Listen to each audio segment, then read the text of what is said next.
Hi, ನಮಸ್ಕಾರ. ಲಂಡನ್ನ ಈ ಸಂಚಿಕೆಯಲ್ಲಿ ಒಂದು ವಿಶೇಷ ಇದೆ. ಅದೇನಪ್ಪ ಅಂತಂದರೆ, ಈ ವೆಸ್ಟ್ ಮಿನಿಸ್ಟರ್ ಪ್ಯಾಲೇಸ್ ಇದೆಯಲ್ಲ, ಇದ್ರ ಮುಂಭಾಗ ಪಾರ್ಲಿಮೆಂಟ್ ಸ್ಕ್ವೇರ್ ಇದೆ. ಇದಕ್ಕೆ ವಿಶೇಷವಾದ ಮಹತ್ವವಿದೆ. ಯಾಕಪ್ಪ ಅಂತಂದರೆ, ಈ ಬ್ರಿಟಿಷರು ಎಷ್ಟೇ ಸಾಮ್ರಾಜ್ಯಶಾಹಿಗಳಾಗಿದ್ದರೂ ಕೂಡ ಜಗತ್ತಿನ ಪ್ರಮುಖ ನಾಯಕರನ್ನು ಗೌರವಿಸಲಿ ಹಿಂದೆ ಬಿದ್ದಿಲ್ಲ.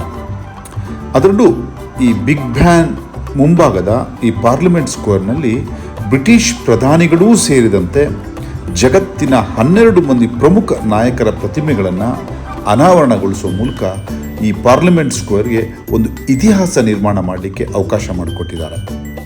ಆಯಾ ದೇಶದ ಪ್ರವಾಸಿಗರನ್ನ ಇವು ಸಾಕಷ್ಟು ಗಮನ ಸೆಳೆಯುತ್ತವೆ. ಅವರು ಯಾರ್ಯಾರು ಅನ್ನೋದನ್ನು ನೀವೇ ನೋಡಿ.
ನಿಮಗೆ ಒಂದು ಅಚ್ಚರಿ ಆಗ್ಬೋದು.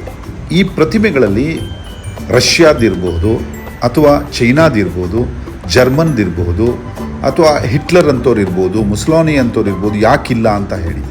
ಅದಕ್ಕೆ ನಾನು ಕೇಳಿದಂತಹ ಸಮಂಜಸವಾದ ಉತ್ತರ ಅಂತಂದರೆ, ಯಾರು ಶಾಂತಿದೂತರಾಗಿದ್ದರು, ಯಾರು ಹಿಂಸೆಗೆ ವಿರುದ್ಧವಾಗಿ ಹೋರಾಟ ಮಾಡಿದರು, ಅಂಥವರನ್ನು ನಾವಿಲ್ಲಿ ಹೆಚ್ಚು ಆದ್ಯತೆ ಮೇಲೆ ಪ್ರತಿಮೆಗಳನ್ನು ಅನಾವರಣ ಮಾಡಿದ್ದೀವಿ ಅನ್ನೋ ಮಾತನ್ನು ಕೂಡ ಇಲ್ಲಿ ವ್ಯಕ್ತವಾಯಿತು.